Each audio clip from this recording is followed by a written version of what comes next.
So in this session we'll look at the subject of internationalisation strategy, which brings the prospect of both risk and reward for the business. And it's important here to note that all strategic options can have an international dimension, ranging from simple exporting to the creation of a global corporation where products are manufactured in various places around the world and then marketed globally as appropriate. And at this point we should also distinguish between the export, the international and the global organisation.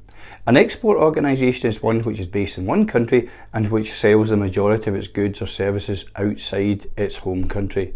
An international organisation can be said to make transactions that are devised and carried out across national borders to satisfy the objectives of individuals, companies and organisations.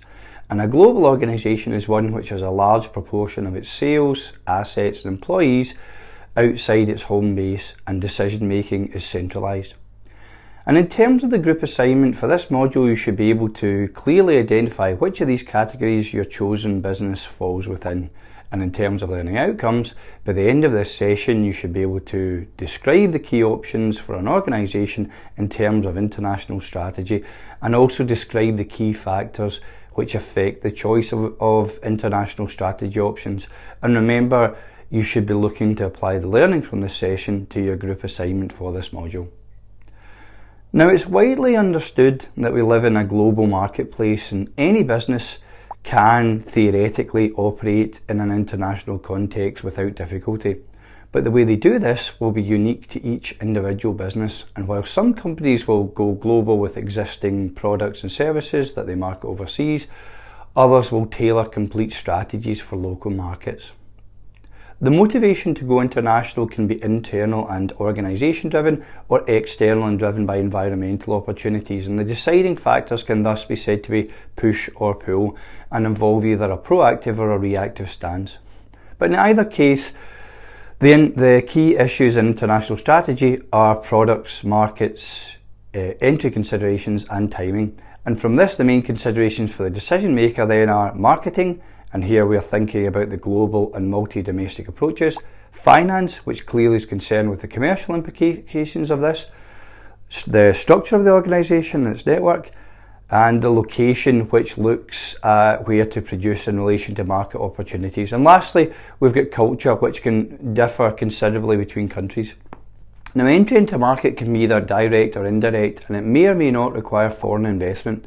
Direct market entry strategies rely on an in-country intermediary, most often an agent or a distributor, and the potential rewards are greater than with direct exporting for this approach. Direct selling via online or trade fairs can be successful and can reduce costs while also reducing the need for a third-party involvement, and direct market entry can provide a range of options to build in strategic alliances or partnership relationships. Indirect marketing entry strategies can offer a good first step into an international market and involve a lower level of risk than direct entry by making use of domestic intermediaries. Indirect market entry, however, can be slow to develop and indeed may not develop at all. There's also limited scope for market penetration and limited growth opportunities from this approach, and it can be difficult to establish a brand presence going down this route. So there's a lot to think about when considering internationalisation strategy, but there are a number of useful stage models which provide some insight into a typical, if not universally adopted, path to internationalisation. And for each of the following strategic alternatives, you should be thinking why the organisation you've selected for your assignment might choose this particular strategy as a means for international growth. And you should be looking for evidence of this. So the first model we're going to look at is diversification acquisition. And this is where companies choose to grow strategically through the acquisition or merger with another company. Now, this can be a relatively high risk strategy for internationalisation. However, there may be a number of reasons why this route is deemed to be attractive, such as the present business may be weak, existing businesses might have strengths and competencies which can be exploited in other areas, or the strategic leader may have strong growth ambitions, or even they're looking to build a corporate empire quickly.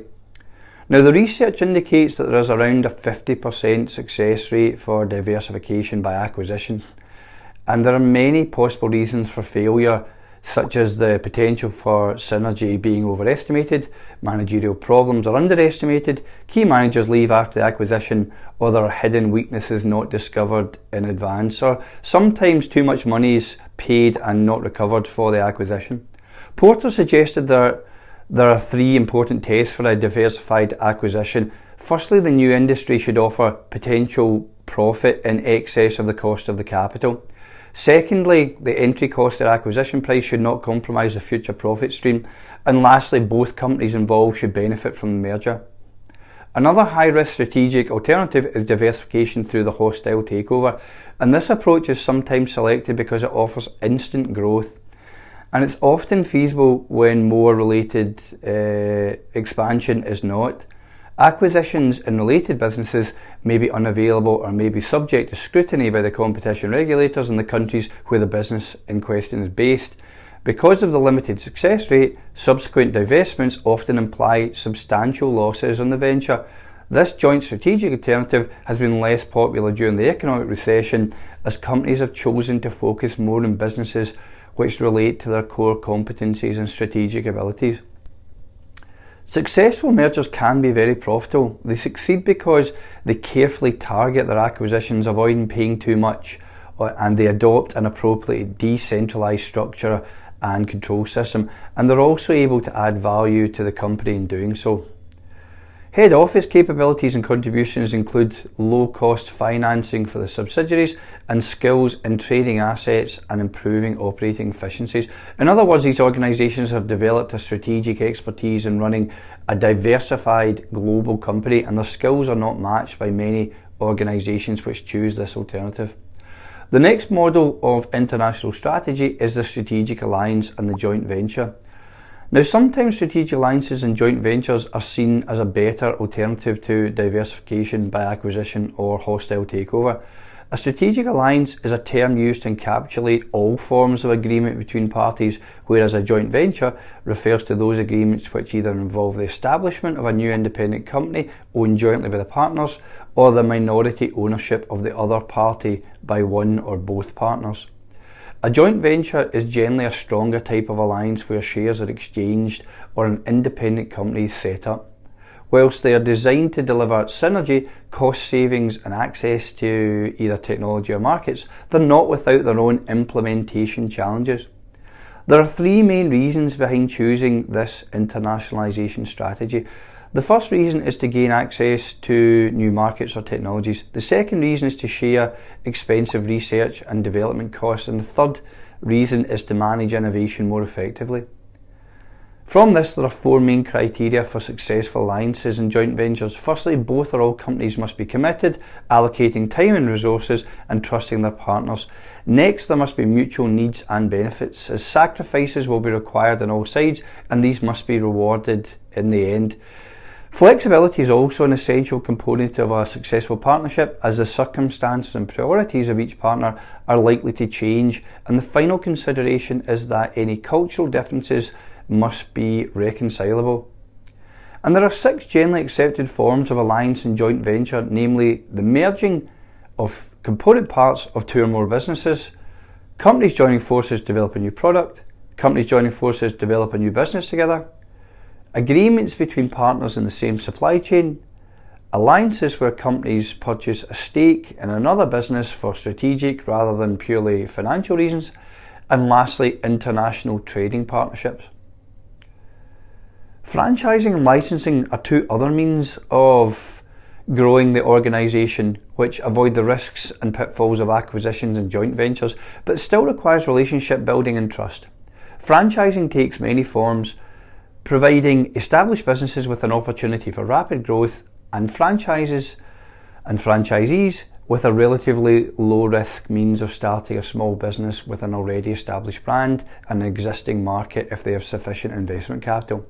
Franchising is an approach used by many companies to develop internationally, which can allow for controlled investment and more limited resource implications.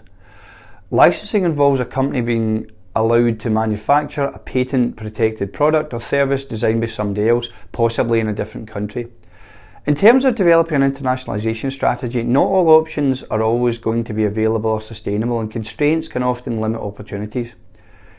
Here, resources, costs and knowledge may be relevant. The ability to gain market access will always be critical. Some companies will deliberately avoid the risks and uncertainties associated with internationalisation. For example, Morgan and Koutsikis, 1997, identified 4 barriers explaining why business owners are discouraged from participating in international business. These include an insufficient pool of resources, which can create strategic obstacles, the firm's cost base and margins, which can lead to operational and logistical obstacles, a lack of fit between a firm's strategy and its environment, which may result in limited knowledge of market opportunities, creating obstacles, and lastly, the firm may be unable to maintain necessary interactions with key parties because of limited resources, leading to process-based obstacles. Each form of internationalisation strategy brings a requirement to develop the market and the product. Market development opens new opportunities with new customers with relatively low risk by focusing on increasing attractiveness to new segments. This approach, however, may encourage complacency in product development, and overseas markets may differ in terms of segmentation. Product development allows the business to extend the range of products to expand business with existing customers, and here there will be national and cultural considerations of products, and this approach may encourage complacency in market development. So in summary, there are numerous possible advantages and disadvantages of internationalisation strategies. Some strategies involve a higher level of risk than others, but whatever the choice, successful implementation of strategy always takes time, in some cases years, which may not always be considered by strategic decision makers, and there's generally considerable financial costs to be considered.